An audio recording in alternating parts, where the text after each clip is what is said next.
안녕하세요. 나지막이 읽는 밤입니다. 오늘은 오랫동안 사랑받아온 고전소설 잠자는 숲속의 공주를 준비했어요. 한나라의 왕과 왕비가 간절히 바라던 작은 생명, 그리고 세상에서 가장 아름다운 공주 브라이어 로즈의 이야기입니다. 지금부터 그 마법 같은 여정을 함께 따라가 볼게요. 옛날 옛적에 한나라에 왕과 왕비가 살고 있었는데 자식이 없어 무척 슬퍼하였다. 마음속으로 바라는 것은 거의 모두 갖추고 있었다. 그들은 부유했고 가장 값비싼 보물들로 가득한 훌륭한 궁전에 살았다. 나라에는 평화가 깃들었고 백성은 풍요로웠다. 그럼에도 그들의 마음은 좀처럼 채워지지 못했다. 사랑하고 돌볼 자기 아이 하나를 간절히 바랐기 때문이다. 혼인한 지 여러 해가 지나도록 아이가 생기지 않았다. 왕은 날마다 왕비를 보며 말했다. 아, 우리에게 아이만 있다면. 왕비는 한숨을 쉬었고 두름 없이 괴로워했다. 그래도 왕과 왕비는 황금 왕관을 쓰고 나란히 왕좌에 앉아야 했다. 여러 나라의 귀족들과 사절들이 조정에 와서 예를 올리면 두 사람은 예의상 미소를 지었지만 마음에는 기쁨이 없었다. 왕과 왕비가 된다는 것은 마음속 감정을 늘 감춰야 한다는 큰 어려움이 있는 법이다. 어느 날 왕비가 목욕을 하러 가서 시녀들을 물리고 대리석 계단을 내려와 물속에 몸을 담갔다. 물 위에 떠있던 들장미 꽃잎을 장난삼아 건드리며 놀고 있는데 갑자기 걸걸한 목소리가 들려왔다. 왕비님, 기운을 내세요. 당신 마음속 가장 깊은 바람이 이루어질 것입니다. 누구죠? 왕비가 조금 겁이 나서 외쳤다. 그런데 아무도 보이지 않았다. 뒤를 보세요. 두려워하지 마세요. 좋은 소식을 전하러 왔습니다. 왕비가 뒤돌아보니 커다란 개구리 한 마리가 커다란 둥근 눈으로 그녀를 바라보고 있었다. 왕비는 개구리를 무서워했다. 차갑고 축축했기 때문이다. 그래도 그녀는 타고난 품성과 교양이 있어 실은 내색을 하지 않았다. 다만 몸을 조금 움찔하며 한 걸음 물러섰다. 개구리님, 제 마음속 소원이 이루어진다고요? 제 소원이 무엇인지도 아시나요? 당신만의 작은 아이를 원하는 것이지요. 개구리가 말했다. 왕비는 고개를 끄덕였다. 좋습니다. 저 창가가지에 매달린 아몬드 나무의 푸른 잎이 보이나요? 보입니다. 왕비가 놀란 눈으로 대답했다. 지금 푸르른 그 잎은 시들고 겨울바람에 모두 떨어질 것입니다. 가지는 앙상해지겠지요. 그러나 봄이 오고 잎이 나기 전에 분홍빛 꽃으로 가지가 가득 덮일 것이고 그 꽃을 당신은 품에 안긴 아기에게 보여주게 될 것입니다. 왕비는 기쁨의 외마디를 질렀다. 나뭇가지 사이로 햇살 한 줄기가 들어와 눈이 부셔 잠시 눈을 감았다. 다시 떴을 때 개구리는 사라지고 물 위에는 다정한 장미 꽃잎들만 떠 있었다. 그 소식은 어디에서 왔다가 어디로 갔는지 아무도 모르는 개구리가 전해준 놀라운 정갈이었다. 그러나 왕비는 그 예언이 이루어질 것을 믿었고 그 믿음은 옳았다. 봄이 다시 찾아와 아몬드 나무에 분홍빛 꽃이 피었을 때 왕비는 세상에 둘도 없는 아름다운 딸을 낳았다. 궁전에는 말할 수 없는 기쁨이 넘쳤다. 왕은 너무 들떠서 의관이 아닌 아침가운 차림으로 국정을 보러 들어갔고 신하들이 웃어도 전혀 개의치 않았다. 궁전의 복도와 방마다 사람들이 분주히 오갔다. 준말을 탄 특사가 왕국 구석구석까지 달려가 이 기쁜 소식을 전했다. 나라 곳곳의 교회에서는 종이 울렸고 집집마다 깃발을 달고 거리에는 현수막이 걸렸다. 대포가 쾅쾅쾅 울려 퍼져 모든 백성이 이날을 쉬고 왕비의 기쁨을 함께 누리도록 알렸다. 왕은 아기를 내려다보며 말했다. 이보다 더 아름다운 아이는 없구나. 그는 직접 안아보고 싶어 했으나 남자는 아기를 서툴게 다루기 마련이라 허락되지 않았다. 이 아이의 이름은 무엇으로 할까? 왕이 물었다. 그는 떠오르는 가장 근사한 이름들을 줄줄이 내놓았다. 이런 놀라운 아이에게는 그에 걸맞은 이름이 필요하다고 여겼다. 그러나 왕비는 고개를 저었다. 브라이어 로즈라 부릅시다. 왕비가 말했다. 몇 주 뒤 세례식이 거행되었다. 그것은 실로 성대한 의식이었다. 나라의 모든 귀족들이 가장 화려한 옷차림으로 모였고 먼 나라의 왕자와 사절단도 참석했다. 작은 공주는 의식 내내 금쪽같이 얌전했다.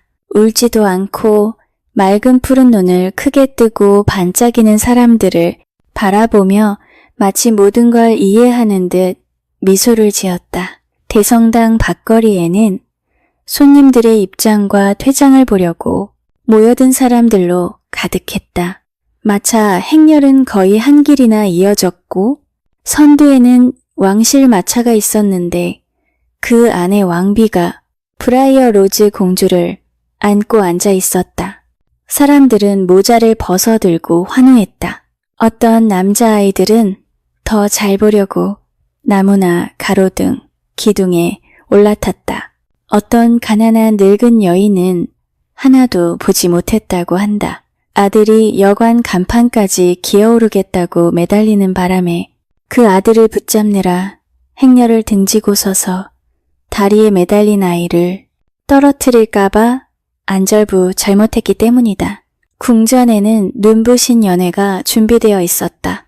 그 시절에는 왕실아기의 세례가 있으면 나라의 모든 요정이 세례 잔치에 초대되는 것이 관례였다. 요정들은 각자 선물을 하나씩 가져오게 되어 있었기에 왕실의 아이는 마음이 바랄 수 있는 모든 것을 갖게 마련이었다. 왕국에는 요정이 10셋 있었다. 그중 하나는 나라 끝자락 외딴 곳에 살았다. 50회 동안 폐허가 된 탑에 스스로를 가두고 검은 고양이와 단둘이 지냈다. 늘 세상과 담을 쌓고 살아서 사람들은 그녀의 존재를 잊고 있었다. 그러다 보니 세례 잔치에도 초대받지 못했다. 스스로 자초한 일이었으나 그녀는 몹시 화가 났다. 사실 그녀는 본래부터 사랑과 친절이 없는 심술궂은 자였고 남에게 호감을 살 만한 일을 한 적이 없었으므로 아무도 그녀를 그리워하지 않았다.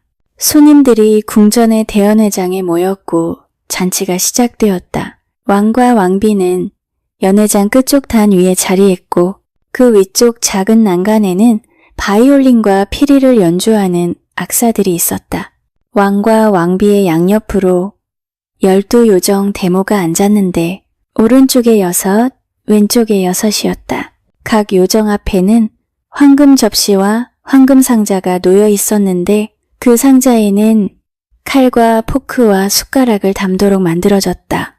상자마다 조각과 색임이 고와했고 모양도 제각각이었다. 하나는 배 모양, 또 하나는 조개 모양, 또 하나는 탑이 달린 성 모양이었다. 이날을 위해 왕국 최고 금세공인들이 정성을 다해 만든 것들이었고 왕이 요정 대모들에게 드리는 선물이었다. 요정들이 감탄하며 기꺼이 받겠다고 하자 왕은 무척 뿌듯했다.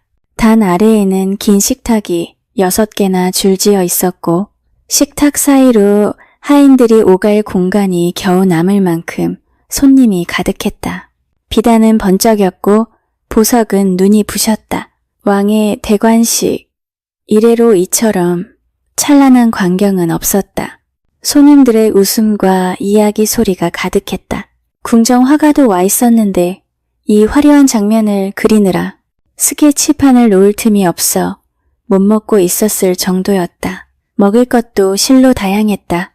동방에서 들여온 향신료로 맛을 낸 고기 완자, 사르디니아에서 온 정어리, 지중해의 참치와 러시아의 철갑상어, 입에 레몬을 문 멧돼지, 머리 요리, 칠면조, 공작, 백조, 작은 들새 요리, 훌륭한 구이와 향긋한 스튜, 노루고기와 곰햄, 별난 모양의 과자와 후식도 가득했다. 성 모양의 케이크에는 과자로 만든 병사들이 성벽이 보초로 서 있었고 갑옷은 금빛으로 칠해져 있었으며 어깨에는 긴 창을 맸다. 은쟁반에는 살구가 수북하고 그 위로 얼음으로 깎은 독수리가 날개를 펼친 채 떠 있었다. 작은 과자는 아가씨 손가락처럼 하얗고 섬세했다. 설탕실로 엮은 새둥지에는 머시멜로로 만든 달걀을 올리고 그 알을 깨면 속에는 캐러멜로 만든 병아리가 들어있었다. 사막에서 온 무화과와 대추, 철 따라 나는 각종 과일, 온 세상 네 모퉁이에서 공수한 시럽과 잼, 먼 산의 눈으로 차게 식힌 포도주도 있었다. 이름만 적어도 종이 한 페이지로는 부족할 정도였다. 커다란 모자와 위엄 있는 표정의 총주방장이 연회행렬의 선두에 서서 음식을 드렸다. 그는 늘 엄숙하고 점잖은 사람이었고 그만큼 책임도 막중했다. 귀족 집안의 어린 시종들이 주인의 옷차림을 하고 무릎을 꿇은 채 정중히 접시와 잔을 내왔다. 사람들은 즐거워했고 악사들은 연주를 이어갔다. 왕은 좋은 기분이라 사람들이 하는 말마다 웃었다. 서쪽 창으로 밝은 오후 해가 비단 장막을 빛내고 기부인들의 손가락에 밝힌 보석을 반짝이게 했으며 대리석 바닥 위에 금빛 웅덩이를 만들었다. 바로 그때 일이 벌어졌다. 왁자하던 분위기가 정점에 이르렀을 때 갑자기 외마디 소리가 들리고 까마귀 우는 듯한 쉰 목소리가 연회장을 가득 채웠다. 즐거우시지요, 귀하신 분들. 웃을 수 있을 때 마음껏 웃으세요. 다만 웃음 뒤에는 눈물이 뒤따를지 모른다는 것을 기억하시지요. 화려한 모임 전체가 순식간에 조용해졌다. 왕비는 창백해져 몸을 떨었다. 왕은 급히 자리에서 일어났고 모두가 문간에 갑자기 나타난 괴상한 인물을 바라보았다. 등이 거의 2배로 굽은 노파가 있었다. 엉킨 잿빛 머리는 어깨 깊숙이 파묻혀 있고 얼굴은 분노로 일그러져 하얗게 질려 있었다. 녹색 눈동자는 아기로 번쩍였다. 노파는 천천히 단 앞으로 다가와 요정 대모들 앞에 놓인 황금 접시와 상자를 손가락으로 가리켰다. 1, 2, 12. 왕이시여, 당신 나라에는 지혜로운 여인이 13 있다는 사실을 몰랐습니까? 그중 13번째가 가장 현명하고 강하다는 것도요. 그렇다면 내 앞에는 왜 접시도 상자도 없지요? 왕은 변명하며 그녀의 노여움을 풀어달라고 애원했다. 부디 용서해 주십시오. 부디 자리에 앉아 잔치를 함께 해 주십시오. 정말로 환영합니다. 정말인가요? 13번째 요정이 말했다. 거의 잔치가 끝나서 이제 와보니 늦지는 않았군요. 내 언니들은 금접시에 음식을 먹는데 나는 은접시에 먹으라 이거지요. 괴상한 모양의 상자도 내게는 없군요. 상관없습니다. 나는 만족합니다. 때 맞춰 왔으니 내가 가져온 선물을 공주에게 주면 되니까요. 그러고는 소름 끼치는 비웃음을 또 터뜨렸다. 그 소리에 손님들의 피가 싸늘해졌다. 왕은 어르고 달래 마침내 그녀를 자리에 앉혔다. 잔치는 이어졌으나 이미 냉기가 번졌고 전과는 같지 않았다. 노파는 음식을 집어먹으며 중얼거렸고 입가에는 은밀하고 사악한 승리감이 언뜻언뜻 떠올랐다. 다른 요정들은 그녀의 아기를 두려워하며 불안한 시선을 주고받았다. 그중 막내 요정은 상 끝자리에 앉아 있었는데 조용히 자리에서 일어나 휘장 뒤로 숨어버렸다. 아무도 그녀가 사라진 것을 보지 못했고 그 부재를 눈치챈 이도 없었다. 이제 가장 중요한 의식, 곧 요정 데모들이 왕실 아기에게 선물을 선언하는 시간이 왔다. 그동안 브라이어 로즈 공주는 유모가 지키는 부모방의 요람에서 조용히 잠들어 있었다. 그 유모는 어릴 적 왕비를 돌본 늙은 시녀였다. 왕은 아기를 연회장으로 데려오라고 명했다. 손님들의 이야기 소리가 잦아들었고 음악도 멎었다. 잠자는 아기가 어머니의 품으로 옮겨졌다.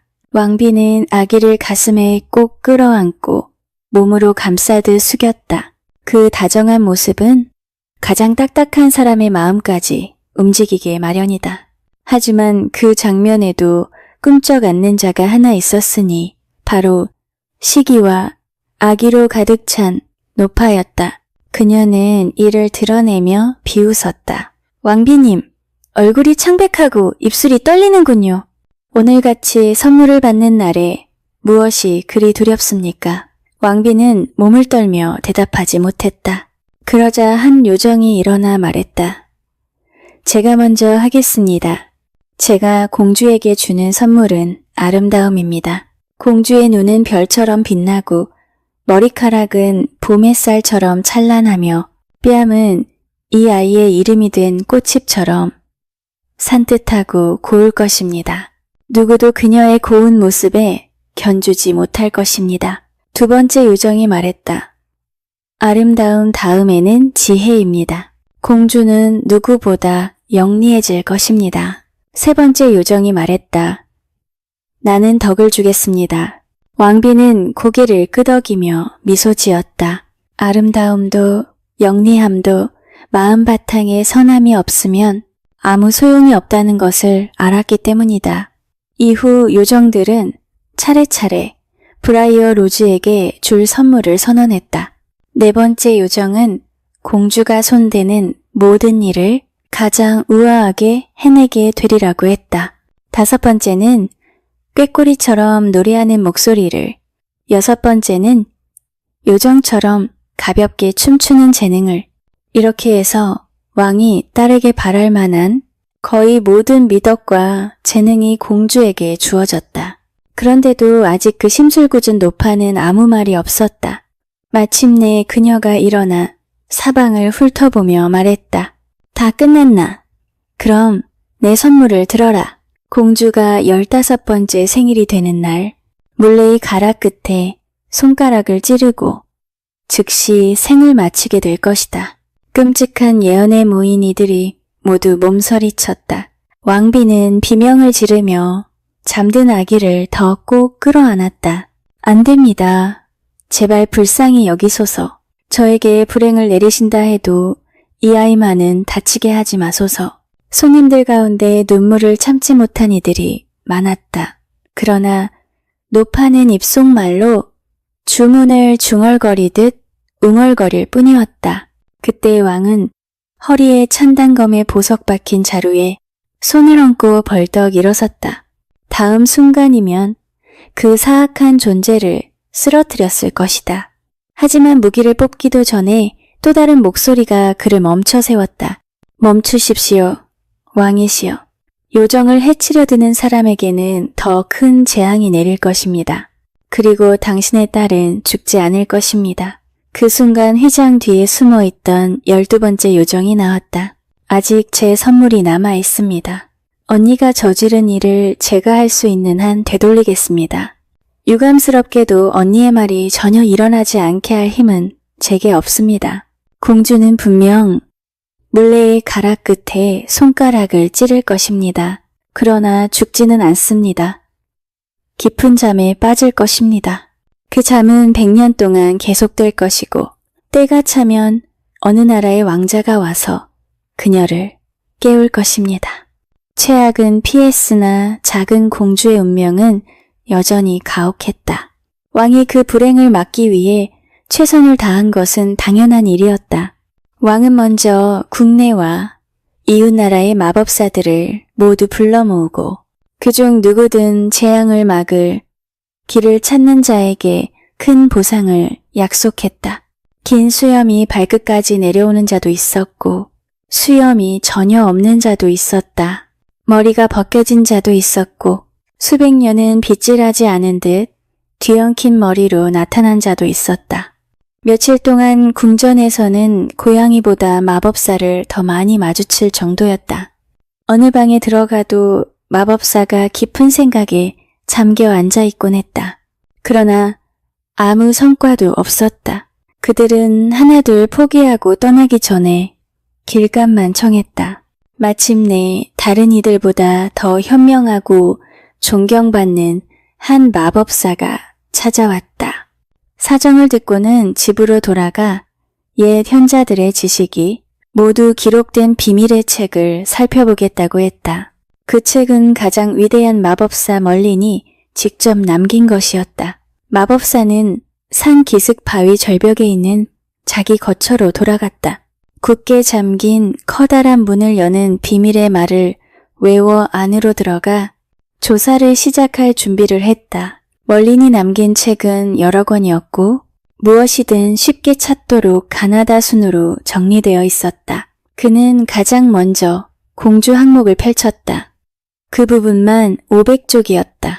흥미로운 정보가 끝없이 이어졌다. 거의 치는 소녀를 공주로 바꾸는 법, 공주를 두꺼운 청동벽으로 둘러싸되 어느 특별한 나팔 소리가 아니면 절대로 무너뜨릴 수 없게 하는 주문, 버섯을 먹이면 키가 커지거나 작아지게 하는 묘책, 버섯이 돋는 곳을 찾는 법과 너무 많이 갉아먹다가 통째로 사라지지 않도록 주의할 점, 이런 것들이었다. 그러나 물레 가락 끝에 손가락을 찔러 빠지는 주문의 잠을 막는 법에 관한 말은 한 줄도 없었다. 그는 500쪽을 다 읽고 나서 이번에는 잠 항목을 펼쳤다.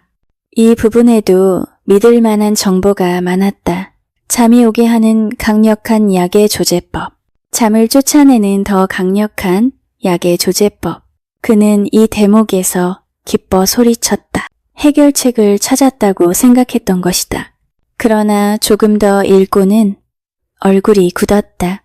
그 주문은 못된 왕후가 의붓자식을 못살게 구는 경우에만 적용되는 것이었다. 마법은 실로 복잡한 학문이라 조금만 잘못 읽어도 큰 오류를 낳는다. 잠 항목의 200쪽을 다 읽었을 때 현자는 매우 불안해졌다. 그래도 그는 포기하지 않았다. 멀린의 지혜를 모아둔 책만으로는 답을 찾지 못하자 이번에는 신탁을 찾았다. 신탁은 천장에 매달린 박제악어였는데 거기에서 들려오는 목소리가 비밀의 문장을 반복하라고 일러주었다. 그 비밀의 문장은 평소 말에서 빠지는 온갖 소리를 잔뜩 섞어 만든 문장이라 듣는 것만으로도 무시무시하고 말하는 이는 무척 지치게 한다. 현자는 그 문장을 반복하고 나서 몇 시간이나 쉬어야 했다. 다시 일어나 바닥에 오각형과 삼각형을 그리고 황도대의 기호로 둘러싸인 원을 겹겹이 그렸다. 그리고 그 도형들 한가운데 서서 온갖 기이하고 비밀스러운 의식을 행했다. 그러나 소용이 없었다. 그럼에도 그는 포기하지 않았다. 깊은 숲의 비밀스러운 곳으로 가서 달이 어두운 밤에 이상한 약초를 캐왔다. 약초를 화로에 던지자 여러 빛깔의 불꽃이 일고 지독한 냄새의 연기가 자욱하게 퍼졌다. 이것으로도 뜻을 이루지 못하자 그는 크리스털을 들여다보고 손바닥에 잉크를 부어 점을 쳤다. 어린 시절부터 마법을 배우며 익힌 모든 것을 다 해보았다. 절망하여 포기하려던 찰나 문득 번개처럼 생각이 떠올랐고 그는 크게 외쳤다. 마침내 답을 찾은 것이다. 끈기와 인내로 가장 어려운 일도 이루어진다는 사실을 보여준 순간이었다. 그는 있는 힘껏 달려 궁전으로 돌아와 왕을 뵙기를 청했다. 사실 왕은 초조한 마음으로 그를 기다리고 있었다. 어떻게 되었소? 왕이 물었다. 길을 찾아냈소? 찾아냈습니다. 현자가 대답했다. 제 기술이 저를 저버리지 않았습니다. 그러고는 양피지 한 장을 내밀었다. 그 위에는 몇 마디 문장이 적혀 있었다. 더 그럴듯해 보이게 하려고 고전 언어로 적혔지만 사실 그 말이 정확한지는 알 수 없었다. 현자는 어린 나이에 마법을 배우느라 글 공부가 소홀했기 때문이다. 그러나 뜻은 이러했다. 가락 끝이 손끝을 찌른다면 가락을 태워 없애라. 실을 잡는 바퀴를 멈추고 어떤 바퀴도 돌지 못하게 하라. 가락도 물레도 없는데 어찌 손끝이 가락 끝을 느낄 수 있겠는가. 왕은 허벅지를 탁 쳤다. 그렇지. 왜 내가 이런 간단한 생각을 못했을까? 현자여, 그대는 천금의 값을 했다. 현자가 말했다. 폐하, 일단 알고 나면 모든 일은 단순해 보이는 법이지요. 그 말은 옳았다. 왕은 지체하지 않았다. 곧바로 포고문을 쓰게 하여 왕국의 모든 마을과 도시의 교회 문과 광장에 붙이게 했다. 그 포고문의 뜻은 이러했다. 한 악의적인 요정이 이 나라의 정당한 주권자인 왕과 왕비 그리고 그들의 사랑하는 딸 브라이어 로즈 공주에게 져야 할 도리를 잇고 아기를 품어 공주의 몸에 큰 해를 끼치려는 마음으로 많은 신하들 앞에서 예언을 내렸으니 공주가 15해가 되는 해에 물레의 가락 끝에 손가락을 찔러 큰 불행을 당하게 될 것이라 하였다. 이에 왕실은 다음과 같이 명한다. 손으로 돌리든 발로 밟아 돌리든 어떤 방식으로 움직이는 물레든 다 불문하고 물레와 그에 딸린 모든 가락과 배틀 부속과 도구들을 즉시 왕의 관리에게 인도할 것. 이 명령을 어기고 어떤 물레나 그 부속을 숨기는 자는 법이 허용하는 가장 무거운 형벌을 받을 것이다.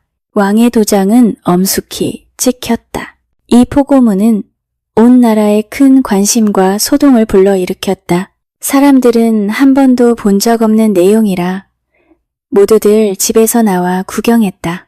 글을 읽을 줄 아는 이는 많지 않았지만 매우 중요한 일임을 직감했다.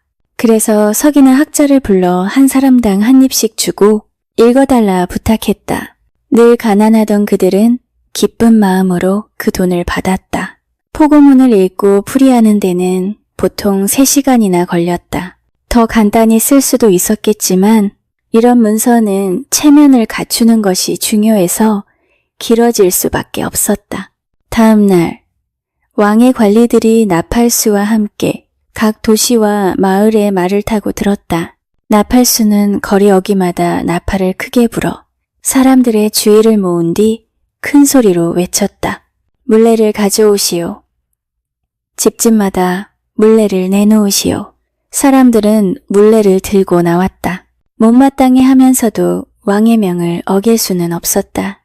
물레는 집에서 아주 요긴한 물건이었고 그 시절 사람들은 옷을 지으려고 집집마다 실을 잡고 천을 짰다. 집마다 물레가 하나씩은 있었다. 새 물레도 있었고 수백 년 묵은 물레도 있었다. 온 나라의 물레가 모여 짐수레에 실려 수도로 옮겨졌다. 그리고 광장 한복판에 산처럼 쌓였다. 왕과 왕비와 궁정의 모든 사람이 나와 그 커다란 더미가 불타는 것을 지켜보았다. 백성도 수천 명이 모여 불꽃 기둥이 하늘로 치솟고 장작이 타며 탁탁 튀는 소리가 백자루에 총을 쏘는 듯 들리는 장관을 구경했다. 왕은 안도의 웃음을 터뜨렸고 왕비도 미소를 지었다. 왕궁의 창가에 선 브라이어 로즈 공주는 그 불꽃이 예쁜지 손을 뻗으며 옹알거렸다. 하지만 백성들에게는 그다지 즐거운 구경이 아니었다. 타는 것이 바로 자기 집 물레였기 때문이다. 내 물레는 20해를 썼는데 이제 아무것도 없잖아. 덩치 큰 사내아이 6이나 바지를 해 입혀야 하는데 이걸 어쩌나. 한 여인이 말했다. 지난 초에 내 남편이 은전 5잎이나 주고 산 거라오. 그런데 저렇게 연기 속으로 올라가 버리네. 또 다른 이가 말했다. 물레가 다 무슨 소용이야. 공주님을 구할 수만 있다면 한 남자가 말했다. 어머니, 기운 내시오. 왕은 다 생각이 있으실 테고 우리를 굶게 내버려 두지 않으실 거요. 그 남자의 말대로였다. 왕은 백성을 괴롭힐 생각이 없었다. 잿더미가 되자마자 곧 새 포고문을 내어 물레를 내놓은 집집마다 값을 치르게 했다. 또한 이웃나라 상인들에게서 이미 찾아놓은 실을 사오게 하여 비록 실을 직접 찾지는 못해도 옷감을 짤 수 있도록 도왔다. 브라이어 로즈 공주는 당연히 세례 잔치에서 벌어진 일을 알지 못했다. 왕은 누구에게든 그 이야기를 꺼내지 말라고 명했다. 15살 생일에 백년잠에 빠질 운명이라는 건 듣기만 해도 괴로운 일이다. 게다가 100년 뒤에 잘생긴 왕자가 깨워준다 한들 알 필요가 없었다. 그래서 시종과 시녀들은 매우 조심스러웠다. 공주에게 이야기를 들려줄 때면 물레라는 말이 들어가지 않도록 애썼고 책을 보여줄 때도 물레나 물레질, 가락 같은 그림이나 글이 없는지 살폈다. 국경의 세관원들은 들어오는 화물마다 물레가 섞여 있지 않은지 까다롭게 검사했다. 물레를 몰래 들여오다 적발되면 법정에 서서 벌을 받았다. 이런 조치들로 왕은 딸의 운명을 피했다고 믿었다. 한편 다른 요정들의 약속은 한치 어김도 없이 이루어졌다. 공주는 세상에서 가장 아름답고 재능 있고 품위 있는 소녀로 자랐다. 궁전의 높은 이들부터 부엌의 막일꾼까지 모두가 그렇게 말했다. 사람들이 왕족을 지나치게 칭찬하는 일이 흔하지만 이 경우만큼은 과장이 아니었다. 우선 공주는 봄 아침처럼 사랑스러웠다. 눈은 맑고 부드러운 푸른빛이었고 머리칼에는 햇살이 비집고 들어와 빛나는 듯했다. 공주가 방에 들어서기만 하면 사람들은 하던 일을 멈추고 쳐다보았고 그 자리에 있던 모든 이가 괜히 기분이 좋아졌다. 영리함도 이루 말할 수 없었다. 글자와 구구단은 식은 죽먹기였다. 셈도 글자만큼 쉬웠다. 자기 나라의 역사뿐 아니라 이웃 나라들의 역사도 훤했다. 지리에서 가장 까다로운 질문도 공주는 막힘없이 답했다. 바느질과 수놓기, 뜨개질과 그림, 연주와 노래도 잘했다. 시를 여러 나라 말로 외웠고 수학과 식물학과 천문학과 심지어 법까지 공부했다. 요정들이 대모가 되어준 덕분에 그 재능과 지식은 끝이 없었다. 그런데도 뻐기거나 자만하는 일이 없었다. 반대로 성품은 언제나 다정했고 겸손했다. 사람들은 외모와 품위에 감탄하고 능력을 존중하지만 사랑을 얻는 것은 다정한 마음과 선한 심성 덕분이다. 그 덕은 세 번째 요정의 선물이었다. 세월이 흘러 마침내 브라이어로 주 공주의 15번째 생일이 되었다. 그날은 실로 벅찬 하루였다. 모두가 찾아와 축하했고 선물은 산더미처럼 쌓였다. 하인들이 10댓 명은 꼬박 포장을 뜯어야 했을 정도였다. 왕은 붉은 비단 안장과 황금태의 곱비와 발걸이를 갖춘 흰 조랑말을 선물했다. 왕비는 값비싼 진주 목걸이를 걸어주었다. 부엌에서 꼬챙이를 돌리는 소년도 선물을 가져왔는데 자신이 직접 깎은 나무 신짝 한 짝에 불과했지만 공주는 그것을 금으로 만든 것만큼 귀하게 여겼다. 단 한 사람, 이날 기쁘지 못한 이는 왕비뿐이었다. 왕비는 창백한 얼굴로 큰 근심을 감추지 못했다. 여보, 대체 무슨 일이오? 그 어리석은 예언을 아직도 생각하오? 왕이 말했다. 어찌 있겠어요? 15해 동안 하루도 그 생각을 떨쳐본 적이 없는데 오늘이 바로 그날이잖아요. 왕비가 대답했다. 걱정 마시오. 왕이 말했다. 아무 일도 없을 것이오. 이 나라 백리 안에는 물레가 하나도 없어. 내가 그리 만들었소. 왕은 흡족해하며 강요회의에 참석하러 나갔다. 그러나 왕비는 고개를 저었다. 그 시각 브라이어 로즈 공주는 궁전을 이 방, 저 방 거닐며 예전처럼 구석구석을 둘러보고 있었다. 궁전은 워낙 커서 처음 온 사람은 복도와 계단의 미로에서 길을 잃기 쉬웠지만 공주는 지하의 큰 부엌에서 막루 꼭대기까지 모르는 곳이 없었다. 잔칫날이면 20명의 요리사가 수백 명의 손님을 위해 음식을 만들던 그 부엌에서부터 창벽 위에서 창을 들고 서 있던 보초가 머물던 막루까지 말이다. 단 한 곳, 공주가 아직 가보지 못한 곳이 있었으니 동쪽 끝에 우뚝 선 오래된 탑이었다. 탑문은 늘 잠겨 있었고 공주는 여러 번 열쇠를 찾아보았지만 찾지 못했다. 하인들은 그 탑에 아무도 산지 거의 100년이 되었다고 말했다. 궁에 사는 누구도 그곳이 열려있는 걸 본 적이 없었다. 공주는 그날따라 더욱 안절부절못했다. 부엌으로 내려가 보니 아이들이 소를 통째로 꿰어 굽는 꼬챙이를 돌리고 있었다. 텅 빈 옥자의 방으로 가보니 단 위에 나란히 놓인 황금 왕자와 벽면에는 무지갯빛으로 빛나는 테피스트리가 걸려 있었다. 성벽 위로 올라가 보니 왕국의 땅이 끝없이 펼쳐져 보였다. 거기로도 모자라 막루의 계단을 올라가 실리창 너머로 안뜰을 내려다 보았는데 사람이 쌀알처럼 작아 보였다. 그러다 다시 내려와 한적한 구석구석을 더 뒤지다가 마침내 공주는 늘 닫혀있던 오래된 탑의 문 앞에 서게 되었다. 그런데 문을 보자 공주는 깜짝 놀라 외마디를 질렀다.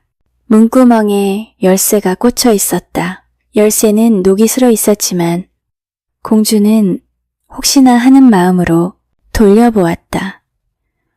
놀랍게도 아주 쉽게 돌아갔다.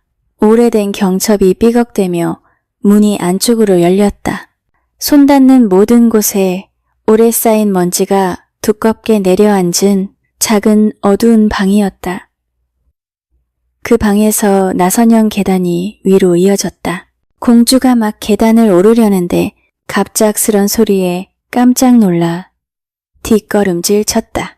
휙 소리와 함께 날갯짓이 퍼덕이고 허둥지둥 바스락거리는 소리가 나더니 노란 눈동자가 번쩍이며 어둠의 그림자가 얼굴 앞으로 스쳐갔다. 햇빛을 피해 탑에 숨어있던 올빼미였다. 공주는 가슴이 덜컥 내려앉았다. 잠깐 되돌아갈까 망설였으나 나선형 계단은 이상하리 많지 사람을 부르는 듯했고 꼭대기에 무엇이 있을지 궁금했다.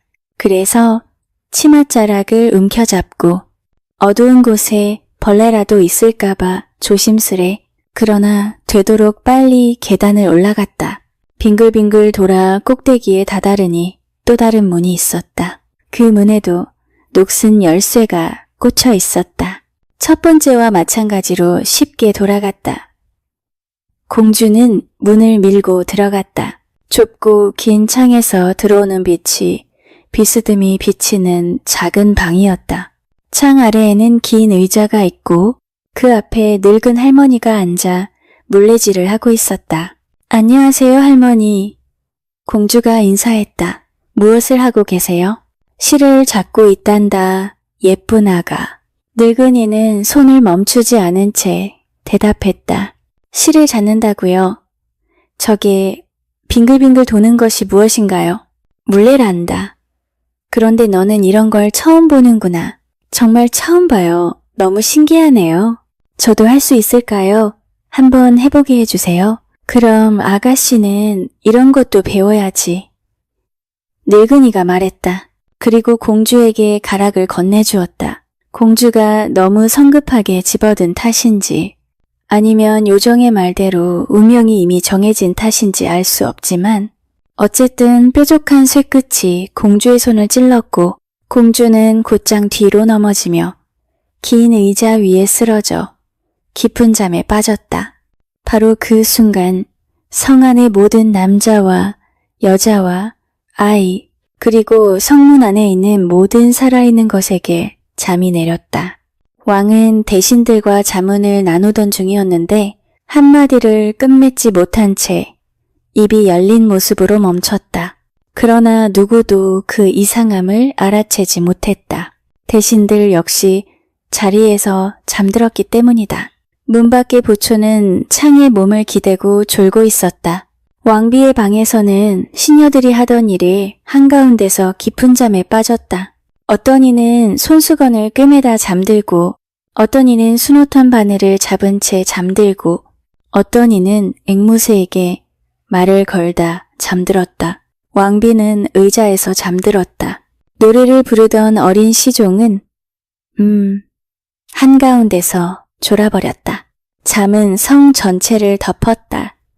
신하와 장교, 집사와 요리사, 잔심부름꾼, 군인과 관리, 말과 개에게까지 고르내렸다. 마구간의 말도 계집의 개도 죽은 듯 움직이지 않았다.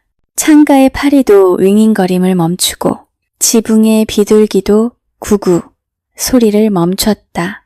큰 부엌에서는 접시를 닦던 하인들이 설거지통에 기대 잠들었고 한 요리사는 어린 부하의 귀를 잡아들여 한 대 치려던 손을 멈춘 채 잠들었다.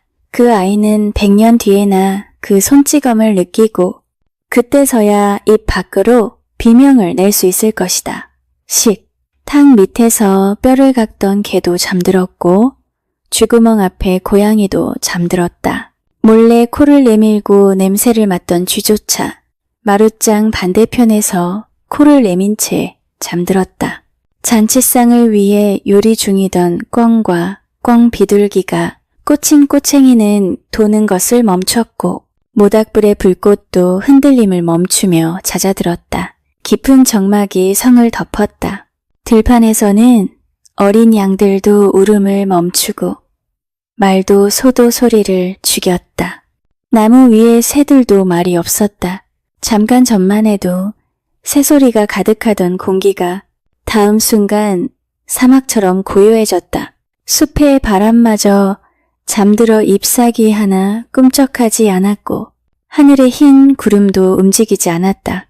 이리하여 오래된 탑의 긴 의자에 누운 브라이어 로즈 공주 때문에 성은 깊은 잠에 빠졌다. 공주는 100년의 시간이 흐를 때까지 잠들어 있었고 그때가 되면 왕자가 와서 공주를 깨우게 될 것이다.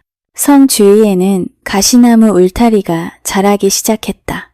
담쟁이와 인동과 덩굴이 얽혀 빽빽한 숲처럼 변했다. 울타리는 점점 높아져 성을 벽처럼 감쌌고 멀리서 바라보면 가장 높은 탑의 꼭대기와 축 늘어진 왕실 깃발만 보일 뿐이었다. 해는 바뀌고 계절은 돌았다. 봄이 오면 들과 숲에는 잎과 꽃이 돋았다. 나무들은 겨울잠에서 깨어나 눈부신 초록으로 옷을 갈아입었다. 새들은 다시 노래했고 제비와 집제비는 처마 밑에 둥지를 새로 틀었다. 아이들은 햇살 속에서 박수치며 웃었고 어른들도 숲의 안개처럼 피어오르는 현호색과 바람에 춤추는 수선화를 보며 마음이 저절로 환해졌다. 그러나 가시울타리 안에서는 아무 생명도 움직이지 않았다. 꽃도 나무도 봄의 부름에 응답하지 않았다. 세월이 흘러 성이 잠들었을 때 젊던 사람들은 늙고 죽었다. 그래도 그들은 예언을 잊지 않았다. 언젠가 잠든 공주가 깨어날 것이라고 자식들에게 이야기했고 자식은 또 그 자식에게 이야기했다. 이야기는 세월을 지나며 조금씩 바뀌었고 이웃 나라 사람들의 귀에도 들어갔다. 많은 젊은 왕자들이 꿈을 꾸었다. 자신이 그 마법을 깨고 잠든 공주를 깨울 운명이라 꿈꿨다. 때때로 어떤 이는 모험을 결심하고 가시울타리를 뚫고자 했다. 그러나 아무도 성공하지 못했다. 날카로운 가시는 젊은 사내들을 소나기처럼 움켜쥐어 앞으로도 뒤로도 움직이지 못하게 했다. 그들은 가시 속에서 처참히 생을 마쳤다. 그들의 뼈는 바람과 햇볕에 휘어졌고 덩굴은 그 위를 덮었다. 100년이 흘렀다. 어느 날 사냥을 하던 젊은 왕자가 숲 너머로 성의 탑들이 보이는 것을 보았다. 그가 이 고장에 온 것은 처음이라 잠자는 공주 이야기를 알지 못했다. 사람들을 만나 그 탑들은 무엇이며 성의 주인이 누구인지 물었다. 사람들은 제각각 다른 이야기를 했다. 누군가는 유령이 나오는 오래된 성이라고 했다. 누군가는 온 나라의 마녀와 요술사들이 모여 비밀 의식을 치르는 곳이라고 했다. 또 누군가는 이렇게 말했다. 저곳은 거인의 성이다. 이 고장의 사람들은 그를 무서워한다. 그가 가축과 곡식을 훔쳐가고 아이들마저 납치의 종으로 부린다고 들었다. 성주의 숲이 너무 빽빽하여 누구도 그곳으로 들어갈 수 없어. 갇힌 이들을 구하러 갈 방도가 없다고도 했다. 사람들은 이렇게 저렇게 들은 이야기를 전했다. 그러자 늙은 농부 하나가 앞으로 나섰다. 50년 전에 제 아버지가 저 성 이야기를 들려주셨습니다. 이 고장에서 태어나고 자란 분의 말씀이니 가장 믿을만 할 겁니다. 듣고 싶으시면 말씀드리지요. 왕자는 고개를 끄덕였다. 노인은 말을 이었다. 아버지 말씀에 따르면 오래전에 그 성에는 왕과 왕비가 딸과 함께 살았다고 합니다. 그 딸은 세상에서 가장 아름다운 공주였지요. 그러다 무슨 연유에서인지 요정들을 노하게 만들어 성과 그 안의 모든 이들이 깊은 잠에 빠지게 되었다고 합니다.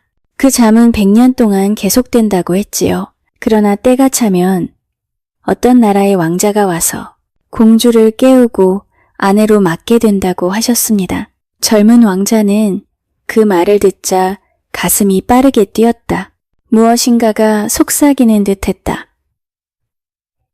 이 일은 바로 자신이 할 일이라고 그는 외쳤다. 성으로 가는 길을 알려주시오.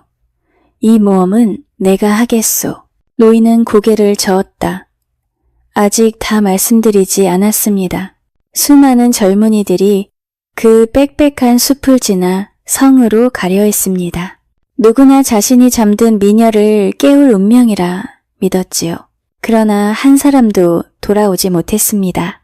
그들의 뼈가 지금도 가시덤불 사이에서 햇볕과 바람에 하얗게 빛나며 무모한 자들에게 무서운 경고가 되고 있습니다. 제발 경솔하게 굴지 마시고 잘 생각해 보십시오. 왕자의 눈이 번쩍였다. 다른 이들이 감히 나아갔다면 내가 물러설 까닭이 무엇이오?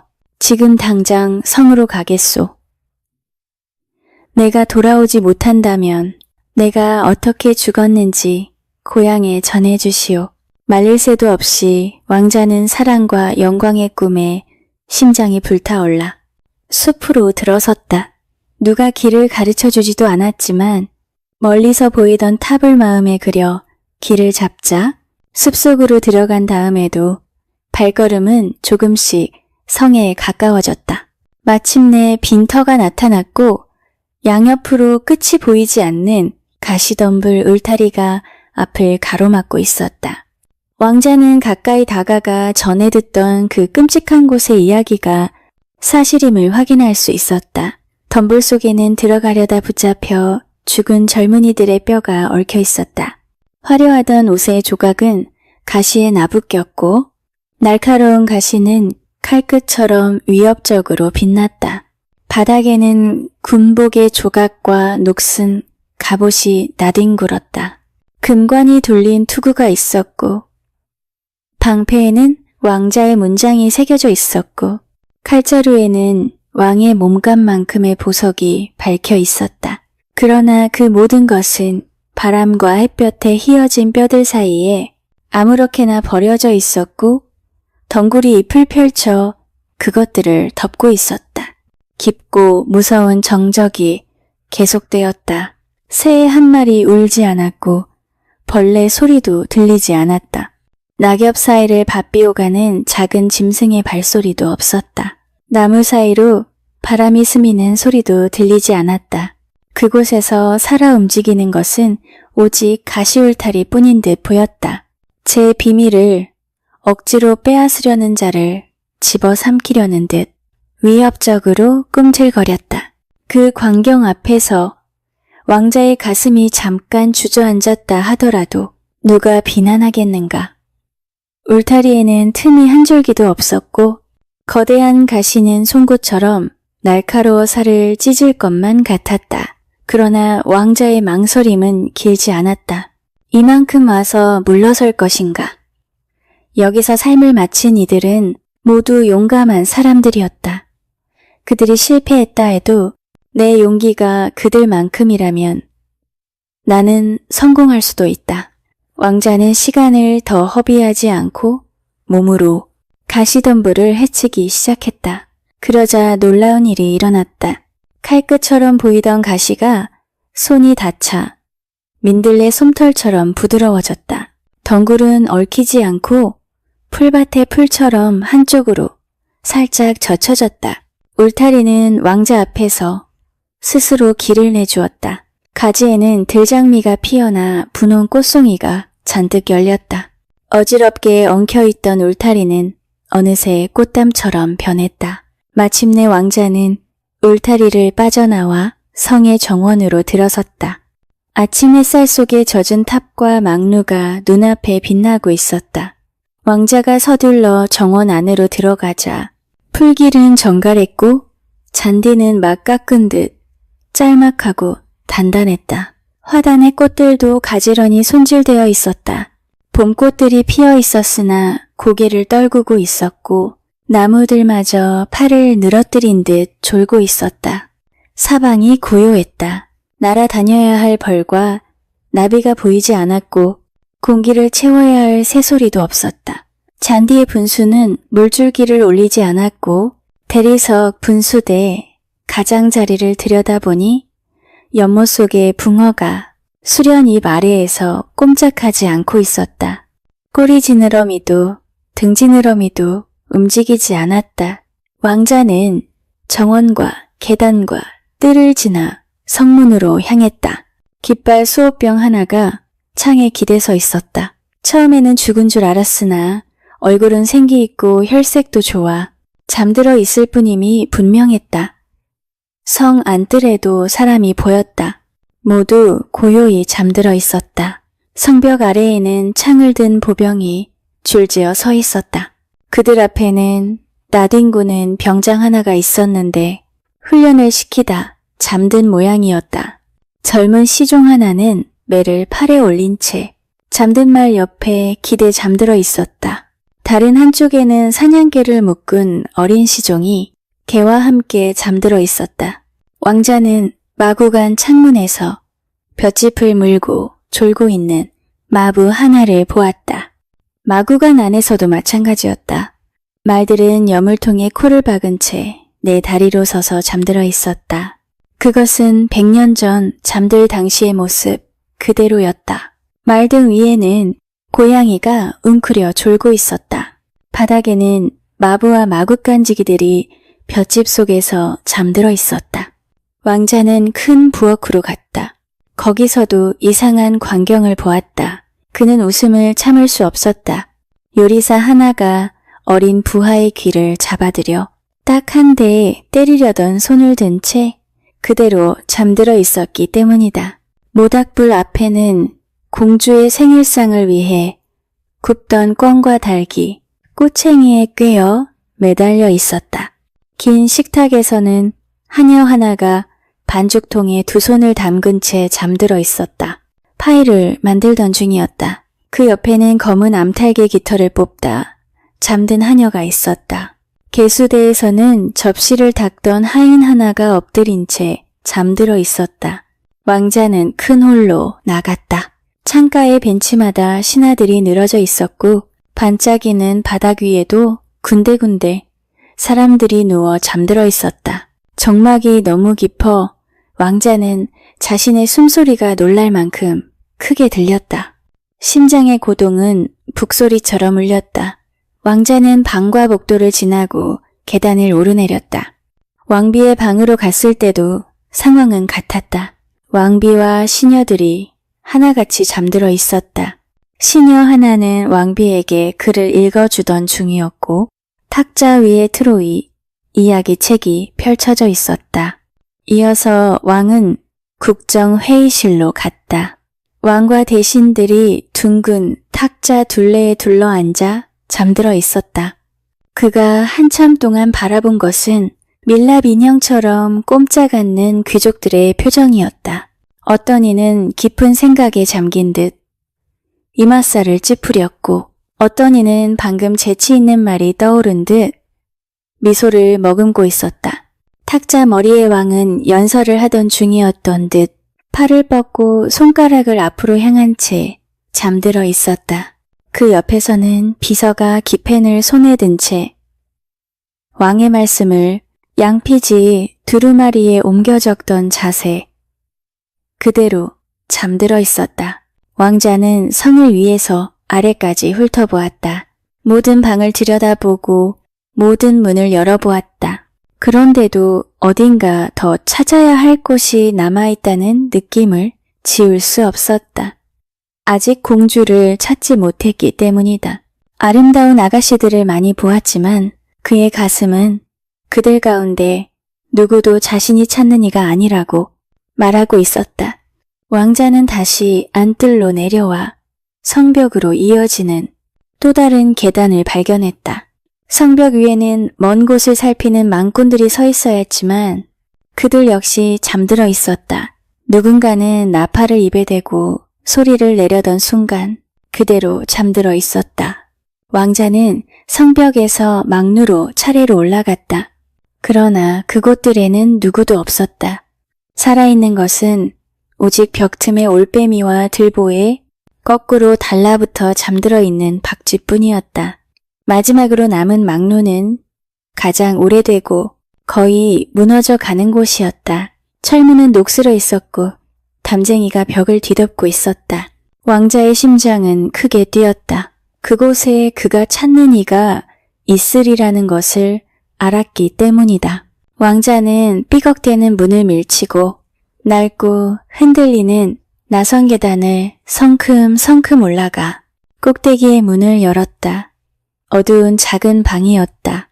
그리고 왕자는 놀람과 기쁨에 외마디를 질렀다. 좁은 창 아래 긴 의자 위에 공주가 누워 있었기 때문이다. 공주는 긴 의자에 누워 있었고 머리카락은 금빛 물줄기처럼 흘러내렸다. 그 아름다움은 말로 다할 수 없었다. 왕자는 조심스레 다가가 몸을 굽혔다. 그녀의 손을 살짝 만졌다. 따뜻했지만 움직이지 않았다. 장미꽃잎처럼 상큼한 입술 사이로 숨소리는 들리지 않았고 눈은 감겨 있었다. 왕자는 오래도록 그녀를 바라보았다. 평생 이처럼 아름다운 소녀를 본 적이 없었다. 그러다 문득 몸을 낮추어 그녀의 입술에 입맞춤했다. 그 순간 마법은 끝났다. 공주의 눈꺼풀이 떨리더니 고개를 살짝 돌리고 팔을 뻗었다. 공주는 눈을 뜨고 미소 지었다. 왕자님 오셨군요. 얼마나 오래 기다렸는지요. 바로 그때 성에서 동시에 잠이 풀렸다. 깊은 정적 대신 분주한 소리가 들렸다. 시계가 울리고 문이 쾅 닫히고 개가 짖고 수탉이 울고 암탉이 꼿꼿했다. 바람이 불어 나뭇가지가 살랑였고 지붕의 비둘기들이 구구거리기 시작했다. 처마 및 제비는 지저귀었고 파리들이 창틀 주변을 윙윙거렸다. 들보와 벽장 틈에서 쥐들이 달렸다. 정원의 분수는 높이 솟구쳐 물기둥을 올렸고 금붕어는 수련잎 사이를 헤엄쳤다. 개미는 둥지에서 나와 길을 만들었고 나비는 꽃 위에서 춤을 추었다.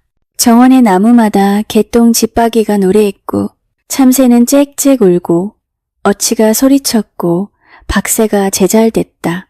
숲에서는 뻐꾸기가 소리쳤고 울타리 아래에서는 검은 찌빠기가 대답했다. 마국간의 말들은 코를 벌렁이며 서서히 일어났고 고양이는 볏짚 위에서 폴짝 내려와 잠깐 고개를 내민 생쥐를 뒤쫓았다. 성문보초는 눈을 비비며 벌떡 자세를 고쳐 잡았다. 잠깐 졸았을 뿐이라 생각하고 누가 보았을까 불안해했다. 창을 든 병사들도 화들짝 깨어났고 병장도 벌떡 일어나 으르렁거리듯 명령을 내렸다. 젊은 시종은 매의 눈가리개를 씌우고 말에 올랐다. 사냥개를 데리던 아이도 주인을 찾아 달려갔다. 가장 높은 탑의 깃발은 축 늘어져 있다가 이제는 바람을 받아 펄럭이며 펼쳐졌다. 성주위를 감싸던 가시 울타리는 옆으로 갈라지며 사라졌다. 공작새는 정원을 거들먹거리며 울었고 집제비는 처마 밑 둥지를 오갔다. 돼지는 꿀꿀거리고 소는 음매하고 울었고 양은 매하고 울었다. 까마귀는 까악하고 울었고 아이들은 깔깔 웃고 노래했다. 우리가 늘 듣고 살아 미처 알아채지 못하던 온갖 소리들이 한꺼번에 돌아왔고 오랫동안 이어진 침묵과 대비되어 귀가 얼얼할 만큼 크게 느껴졌다. 성의 모든 방에서 잠들어 있던 사람들은 깨어나 아무 일도 없었던 듯 하던 일을 이어갔다. 큰 부엌에서는 모닥불이 다시 활활 타올랐다. 주전자에서는 물이 끓고 커다란 냄비에서는 스튜가 보글보글 끓었고 꼬챙이의 고기는 지글지글 소리를 내며 익었다. 어린아이에게 한 대 먹이려던 요리사는 그 약속을 잊지 않았다. 이걸 받아라, 게으른 녀석. 검은 암탉의 깃털을 뽑던 하녀는 하품을 하며 말했다. 어머나, 내가 어쩌다 졸았을까. 요리사한테 들키지 않았기를. 그리고는 기세 좋게 깃털을 훑어냈다. 쥐구멍 앞에서 고양이는 투덜대듯 야옹하고 울더니 재빨리 코를 내밀었다가 순식간에 사라진 생쥐를 놓치고 말았다. 설거지하던 하인은 감탄했다. 세상에, 내가 그릇을 들고 졸았나 봐. 안 떨어뜨린 게 다행이지. 그리고는 다시 힘차게 문지르기 시작했다. 치즈 우유 위에 크림을 걷던 우유 짜는 방에서도 마찬가지였다. 버터를 치던 소녀들이 졸다 깼지만 크림은 100년이나 지났는데도 쉬지 않았고 버터도 상하지 않았다. 다만 우유 그릇 가장자리에 잠들어 있던 파리 하나가 깨어나 우유를 맛보려다 풍덩 빠져버려 죽었으니 그 녀석에게는 마법이 풀린 것이 전혀 도움이 되지 않았다. 왕비의 작은 방에서는 시녀들과 궁녀들이 벌떡 일어나 하품을 하며 기지개를 켰다.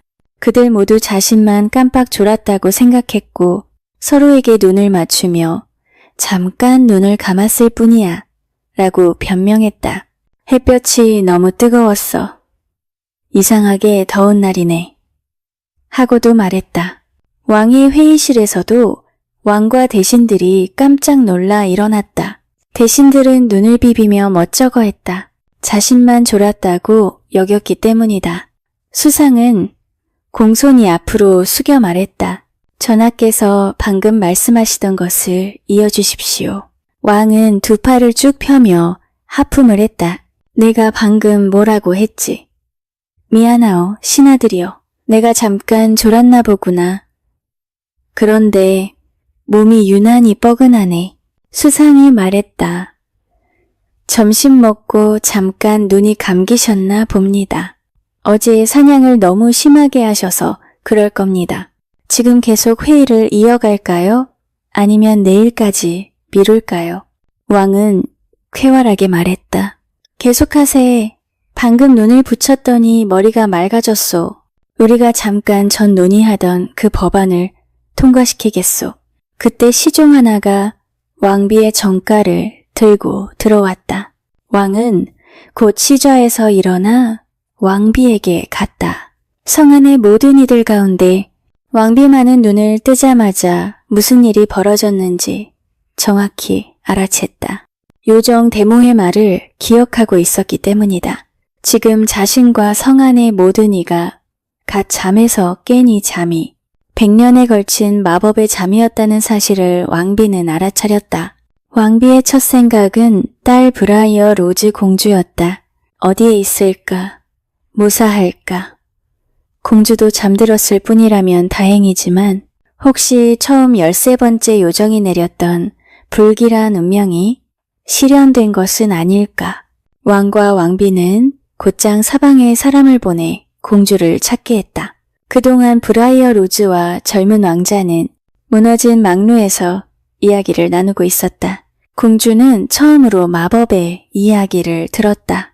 성에서 벌어진 기이한 일들을 연인이 들려주는 동안 공주의 눈은 놀라움으로 동그래졌다. 가시 울타리와 그 잔혹한 가시, 성으로 들어오려다 목숨을 잃은 젊은이들의 이야기를 듣자 공주의 눈에는 눈물이 고였다. 그들의 용기는 참으로 크고도 위대하군요. 그들을 다시 살릴 수 있다면 얼마나 좋을까요? 왕자는 공주의 눈물을 입맞춤으로 닦아주고는 그 대목은 서둘러 지나갔다. 공주는 곧 미소를 되찾았다. 모든 일이 결국 정해진 대로 흘러왔음을 받아들였기 때문이다. 왕자는 공주의 손을 잡아 일으켰다. 공주는 오랜 잠에서 깨어나면서도 새처럼 가볍게 일어설 수 있었다. 두 사람은 함께 나선형 계단을 내려와 성벽 위로 나왔다. 그곳에서 헐레벌떡 올라오던 사람들이 숨을 헉헉대며 둘을 발견했다. 그들은 성 안을 이리저리 뛰어다니며 공주를 찾던 참이었다. 사람들은 공주가 그곳에 있다는 사실에 놀랐다. 그리고 처음 보는 젊은 남자와 함께 있다는 사실에도 놀랐다. 오랜 잠에서 깨어났건만 공주는 더없이 아름다워 보였다. 왕과 왕비의 기쁨은 무엇으로도 표현할 수 없었다. 왕은 세상에, 세상에 라는 말만 계속했다. 왕비는 기쁜 눈물을 흘리느라 한마디도 하지 못했다. 그날 밤 잔치는 더욱 성대했다. 100년이 흘렀다고는 하나 그날은 여전히 공주의 생일이었다. 공주는 실제로 15살이었다. 그녀에게 시간은 멈춰 있었기 때문이다. 그래서 생일 잔치를 그대로 치렀다. 동시에 약혼식도 함께했다. 왕은 젊은 왕자와 딸의 손을 맞잡아주고 축복했다. 이렇게 잠자는 숲속의 공주 이야기가 끝이 났습니다. 100년의 깊은 잠과 기다림 끝에 사랑과 용기로 깨어난 브라이어 로즈 공주. 오래도록 전해 내려온 이 소설은 오늘 우리에게도 따뜻한 울림을 남겨주네요. 다음에는 더 행복한 이야기를 가지고 올게요. 편안한 밤 되세요.